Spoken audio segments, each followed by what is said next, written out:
Walang kawala sa batas ang isang businessman na isa ring top 3 most wanted person matapos maaresto ng Makati PNP sa kasong estafa.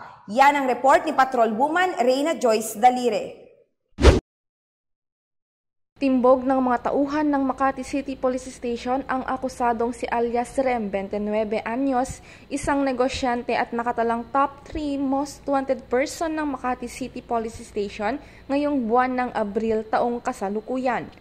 Ayon sa report, alas 7 ng gabi sa Makati City Hall nang arestuhin ng mga tauhan ng Warrant and Subpoena Unit ang akusado matapos umanong makipag-coordinate ang abogado ng biktima na makipagkita ito sa korte. So last week, nakipag-coordinate sa akin uli yung lawyer nung complainant niya na posible siyang umattend sa gagawing hearing dito sa Branch 63 ng Makati.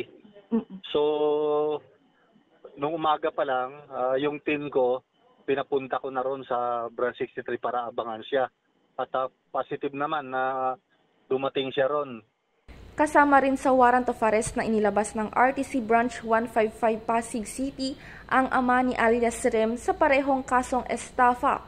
Patuloy pa rin ang pulisya sa manhunt operation para sikadarakip ng ama ng akusado. Actually, yung warrant na sinerve namin galing sa Pasig, kasama pa dyan yung tatay niya. Kaya lang yung tatay niya nasa out of town, kaya hindi namin nakuha. Siya lang yung nahuli namin. Minomonitor pa namin yon na mahuli pa namin. Huwag lang sana makapagdiretso na makapag-bail sa court. Na dumirekta na sila ron. Pero pagka lumutang siya rito sa AOR namin at may pagkakataon na ma-serve namin, isi-serve namin. Nasangkot ang mga sospek sa kasong estafa dahil sa kanilang negosyo. Nasa kustudiya na ng Makati PNP ang naturang akusado habang hinihintay ang commitment order nito mula sa pinanggalingang korte. Mula dito sa Southern Police District, ako ang inyong PNN correspondent, Patrolwoman Reyna Joyce Dalire, alagad ng batas, taga-taguyod ng Balitang Pulis.